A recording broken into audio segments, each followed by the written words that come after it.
The year was 1415, and across the muddy fields of northern France, two armies faced each other in what would become the most shocking military upset in medieval history. On one side stood the flower of French nobility, thousands of heavily armored knights gleaming in steel, confident in their overwhelming numbers and centuries of military tradition. On the other side, a ragged band of English soldiers, exhausted from weeks of marching, decimated by disease, and outnumbered by odds that should have guaranteed their annihilation. What happened next would shatter the very foundations of medieval warfare, humble the mightiest kingdom in Europe, and transform a desperate English retreat into legend. This is the story of Agincourt, where mud, innovation, and sheer determination collided to create the most epic upset the medieval world had ever witnessed. To understand the magnitude of what occurred on that October morning, we must first journey back to the political powder keg that was early 15th century Europe. The stage for this extraordinary confrontation was set not by a single event, but by decades of simmering tensions, broken promises, and the relentless ambition of one young English king. England and France had been locked in the sprawling conflict known as the 100 Years' War for nearly 8 decades. This wasn't simply a dispute over territory or trade routes.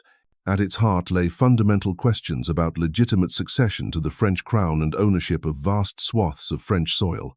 The English monarchy claimed not just pieces of France, but the throne itself, a claim that would drive Henry V to pursue one of the most audacious military campaigns in European history.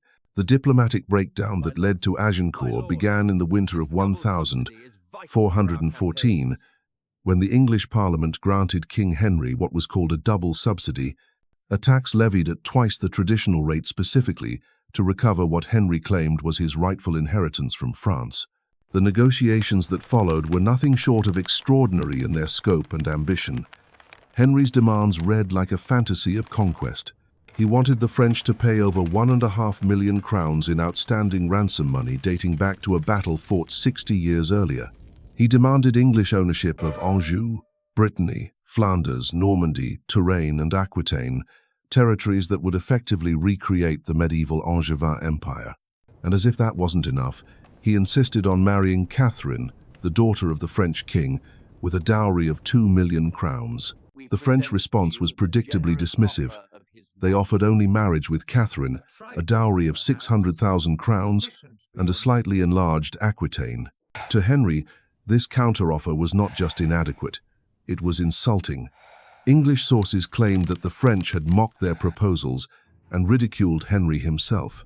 Whether this was diplomatic posturing or genuine contempt, the result was the same. By 1415, negotiations had completely collapsed, and Henry began preparing for war.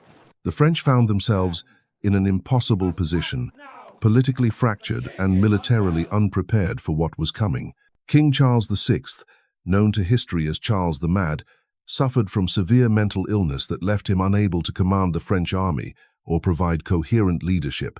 This created a power vacuum that French nobles filled with infighting and competing factions, exactly the kind of division that Henry planned to exploit. Into this chaos stepped one of medieval Europe's most formidable military leaders. Henry V was only 28 years old when he launched his invasion of France, but he had already established himself as a brilliant commander and charismatic monarch. Contemporary accounts describe him as stern, ruthless, and possessed of an extraordinary ability to inspire loyalty in his men. He was experienced beyond his years, having fought alongside his father at the Battle of Shrewsbury when he was barely out of his teens, and he possessed that rare combination of strategic brilliance, personal courage, and pragmatic ruthlessness that defines truly great military leaders.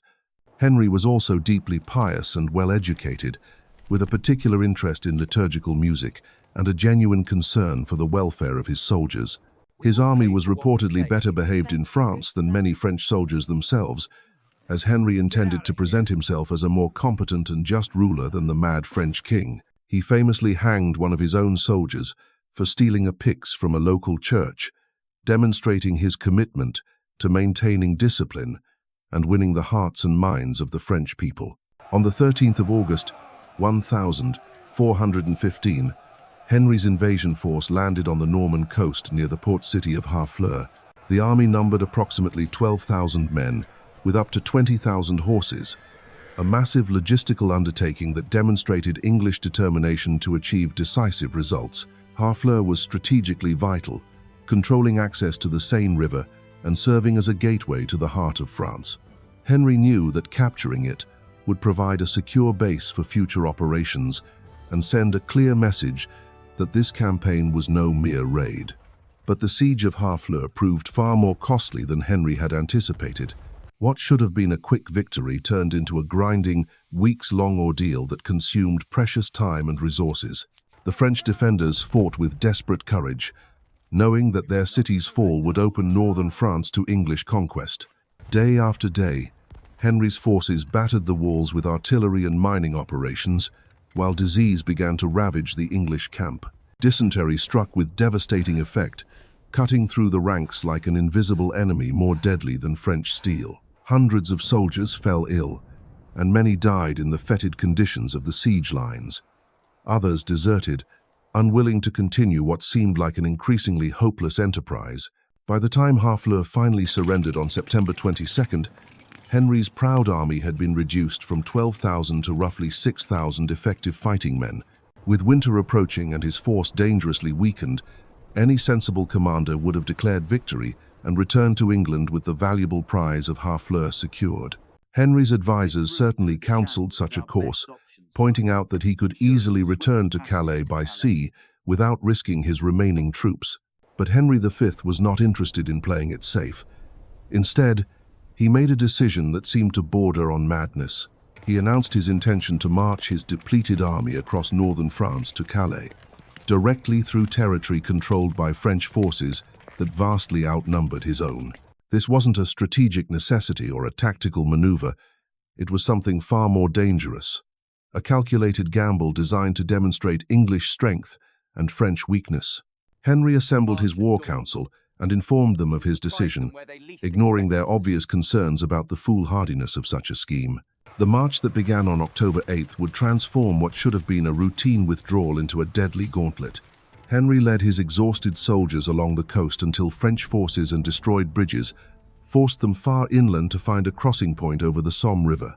The French had systematically destroyed every bridge, heavily guarded the fords, and scorched the countryside to deny the invaders vital supplies. For days, the English struggled through hostile territory, constantly harassed by French scouts and growing weaker with each mile. They finally found a shallow crossing near Voyens on October 19th, but by then it was clear that the French had assembled a massive army to intercept them. The trap was closing, and Henry's gamble was about to face its ultimate test. As the English approached the village of Agincourt on the evening of October 24th, they could see the campfires of the French host stretching across the horizon like fallen stars. Contemporary estimates vary wildly, but most sources agree that the French outnumbered the English by at least 3-1, with some accounts suggesting odds of 6-1 or even greater. The flower of French chivalry had gathered for what they assumed would be a glorious massacre. The French army that assembled near Agincourt represented the greatest concentration of military might that medieval Europe had ever witnessed. Noble banners fluttered in the autumn wind, each one representing centuries of martial tradition and feudal power. The Dukes of Orléans, Bourbon, and Alençon commanded forces that read like a roll call of European aristocracy. Count after count, lord after lord, they had answered the call to arms with enthusiasm, viewing this not as a desperate battle for survival, but as an opportunity for glory and easy victory against a weakened enemy. The French camp buzzed with confidence that bordered on arrogance. Knights polished their armor to mirror brightness, sharpened their weapons, and boasted loudly about the honors they would win and the ransoms they would collect. Many had already begun dividing up the spoils of victory, arguing over who would have the privilege of capturing the English king himself. The mood was almost festive, as if they were preparing for a tournament rather than a battle that would determine the fate of kingdoms. But while the French celebrated their anticipated triumph, a revolution in military technology was about to shatter their world forever. The weapon that would change everything stood 6 feet tall, carved from yew wood, and required years of training to master effectively. The English longbow was not merely an improvement over existing weapons, It was a complete transformation of battlefield dynamics that would render centuries of military tradition obsolete in a matter of hours.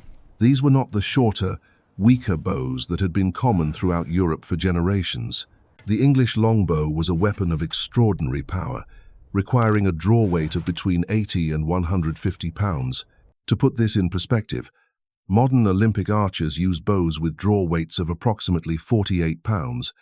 The medieval English longbowman was pulling more than 3 times that force with each shot, sending heavy war arrows with enough velocity to penetrate all but the finest steel plate armor. The arrows themselves were works of deadly precision, measuring 37 inches long and tipped with bodkin points, designed specifically to punch through mail and plate. An experienced archer could loose 6 arrows per minute, meaning a force of several thousand bowmen could shower their enemies with tens of thousands of projectiles in just minutes. The effective range extended up to 350 yards, allowing English archers to begin killing French knights long before those knights could close to striking distance. What made the longbow truly revolutionary was not just its power, but the tactical flexibility it provided. Unlike the crossbow, which required time to reload between shots, or early firearms, which were slow and unreliable, the longbow could maintain a devastating rate of fire for extended periods. A skilled archer was a precision killing machine, capable of selecting targets, adjusting for range and wind, and delivering death with mechanical efficiency.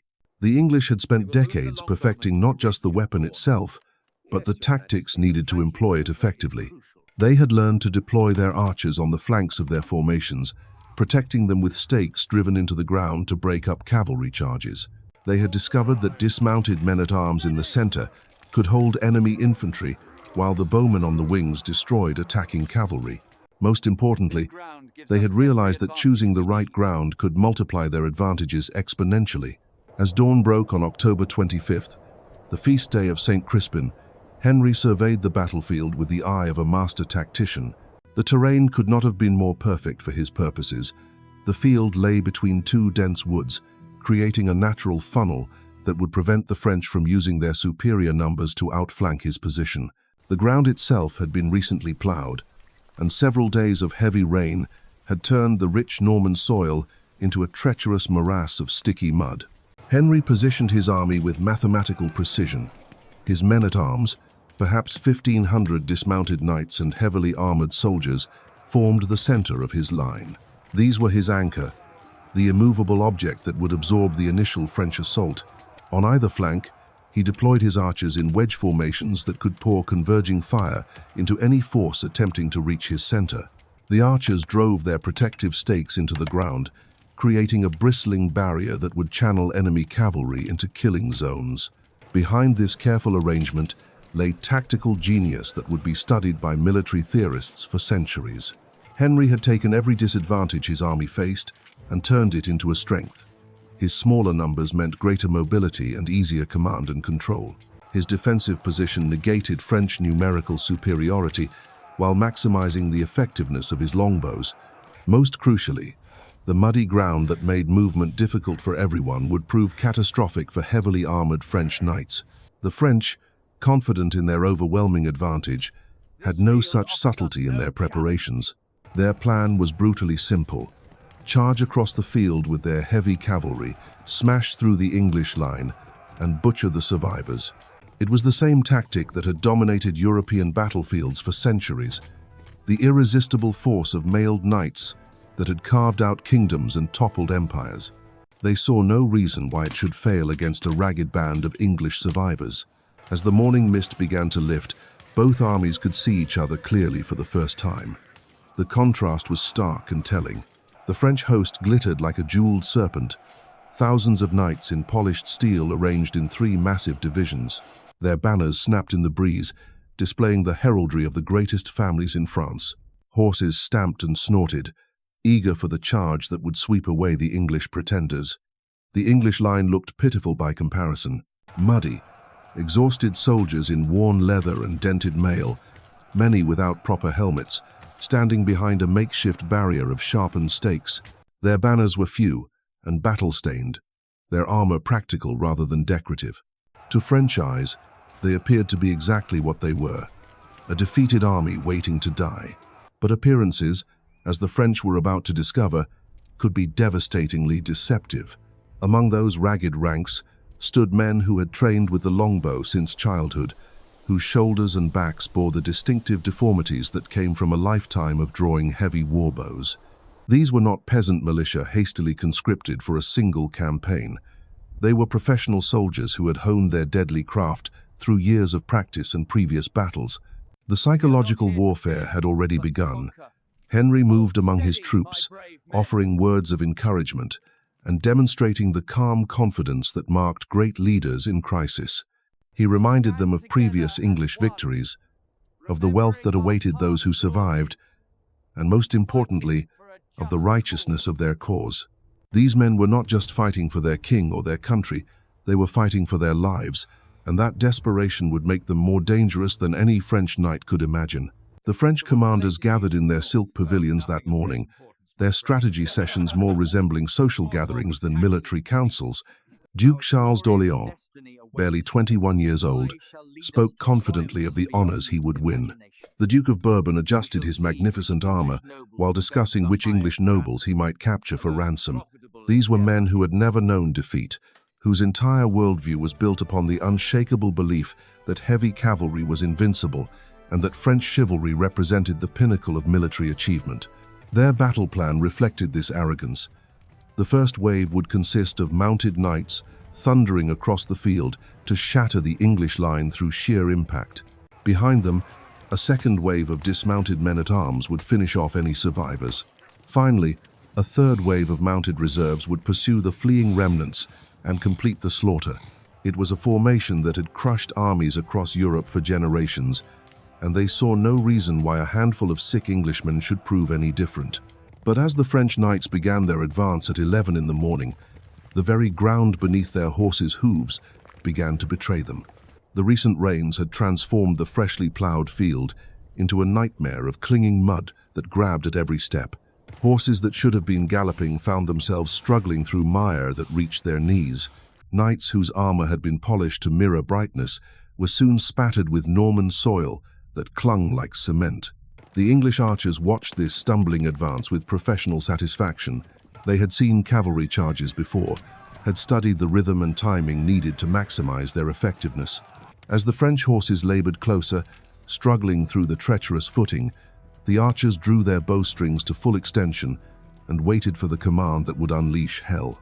When Henry's voice rang out across the English line, thousands of arrows rose into the grey October sky, like a dark cloud blotting out the Sunday. The sound was unlike anything the French had ever heard, a whistle and hiss that seemed to come from the very air itself. Then the arrows began to fall, and the killing commenced in earnest. The effect was catastrophic beyond anything the French could have imagined. Arrows punched through mail coifs and found gaps in plate armor with surgical precision. Horses screamed and fell, throwing their riders into the mud where they lay helpless under the weight of their own protection. Knights who had spent fortunes on the finest armor money could buy discovered that English bodkin points cared nothing for French craftsmanship. Those French knights who survived the initial volleys found themselves trapped in a nightmare of their own making. The mud that had slowed their advance now made retreat impossible. Wounded horses thrashed and rolled, crushing anyone unfortunate enough to fall beneath them. Men who had ridden to battle in formation now lay scattered across the field like broken toys, their magnificent armor transformed into steel coffins. But the longbow's devastating effectiveness was only beginning to unfold. As the first wave of French cavalry dissolved under the arrow storm, the archers simply drew fresh shafts from their bundles and continued shooting. There was no pause, no respite, just the mechanical rhythm of professional killers plying their trade. Draw, aim, loose, reach for another arrow.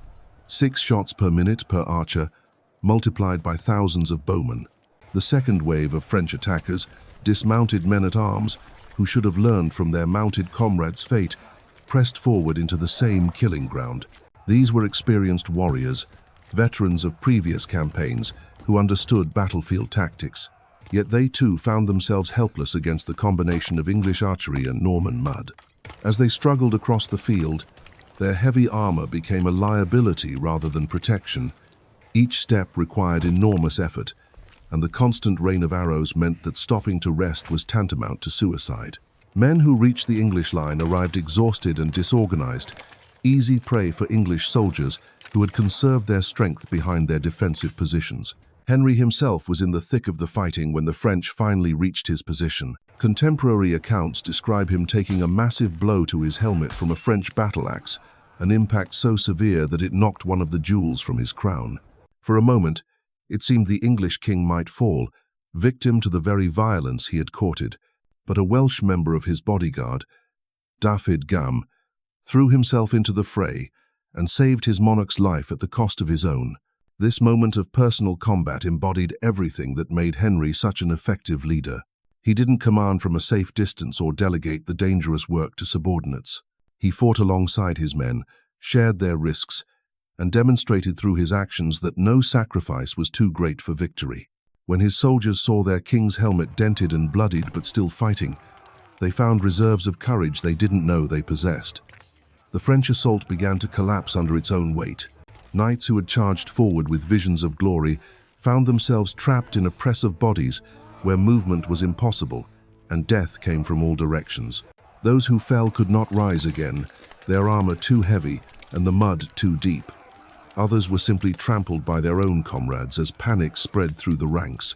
The English archers, having emptied their quivers, abandoned their bows and drew swords and mallets. They swarmed over the fallen French knights like scavengers, finishing off the wounded and stripping armor from the dead. Many French nobles who might have surrendered for ransom found themselves butchered in the mud by common soldiers who cared nothing for the conventions of chivalric warfare. It was during this phase of the battle that Henry made one of the most controversial decisions of his military career. Convinced that a French counterattack was imminent, and worried that the hundreds of prisoners his men had taken might turn against their captors, he ordered the execution of all French captives except for a few of the highest nobility. The slaughter that followed was systematic and brutal. Contemporary accounts describe groups of prisoners herded into buildings that were then set ablaze. Others were simply cut down where they stood, their pleas for mercy falling on deaf ears. Modern historians estimate that as many as 2,200 Frenchmen may have died in this massacre, a number that dwarfed the combat casualties on the English side. This decision has stained Henry's reputation for centuries, with many labeling it an early example of a war crime. Yet contemporary sources, even French chroniclers, rarely criticized the English king for his actions. In the context of medieval warfare, where the rules of chivalry applied only to those who could afford them, the execution of prisoners was not uncommon when military necessity demanded it. The Battle of Agincourt lasted less than 3 hours, but its effects would ripple through European history for generations. When the fighting finally ended and the mud settled, the casualty figures told a story so one-sided that many refused to believe them. French losses numbered in the thousands, with estimates ranging from 6,000 to 10,000 dead. English casualties were counted in the hundreds, possibly as few as 25 killed in action. Among the French dead lay the flower of their nobility. The Dukes of Alençon and Bar had perished alongside countless counts, barons, and knights whose families had ruled their domains for centuries. An entire generation of French military leadership had been wiped out in a single afternoon, leaving gaping holes in the kingdom's political and military structure that would take decades to fill. The prisoners taken alive were almost as valuable as the dead were costly.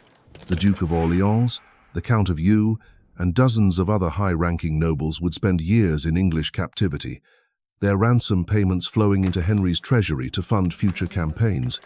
The wealth extracted from these captives would finance English military operations for years to come. But beyond the immediate tactical victory lay implications that would reshape the very nature of European warfare. Agincourt proved definitively that the age of heavy cavalry dominance was ending, that common soldiers armed with the right weapons and fighting on favorable ground could destroy the mightiest knights in Christendom. The psychological impact was even greater than the military one, shattering French confidence while elevating English morale to unprecedented heights. News of the victory spread across Europe like wildfire, carried by merchants, pilgrims, and diplomats who could barely believe what they were reporting. The impossible had happened. A ragged band of English survivors had not merely defeated the greatest army in Europe, They had annihilated it so completely that France would require years to recover.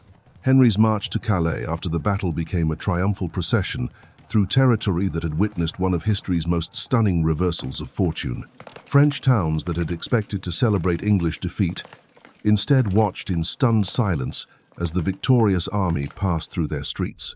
The political landscape of northern France had been transformed overnight, and everyone knew that the old certainties no longer applied. And so, on that October afternoon in 1415, the impossible became reality. The muddy fields of Agincourt had witnessed more than just a military victory. They had seen the death of an age, the end of a world where birth and breeding mattered more than innovation and determination. Henry's exhausted soldiers had not only survived against overwhelming odds, they had rewritten the rules of warfare itself and humbled the greatest kingdom in Europe. The longbow had proven mightier than the lance. English discipline had triumphed over French arrogance, and a young king's desperate gamble had transformed into one of history's most legendary victories. But perhaps most importantly, Agincourt showed that, in the crucible of battle, courage and cunning could overcome any advantage that numbers or tradition might provide. The echoes of that extraordinary day would resonate for centuries, inspiring countless tales of underdogs facing impossible odds and emerging victorious. Because sometimes, just sometimes, David really does slay Goliath, and the course of history turns on the courage of those who refuse to accept defeat. The Battle of Agincourt stands as eternal proof that the greatest victories often come not from strength, but from the unshakable belief that some causes are worth any sacrifice.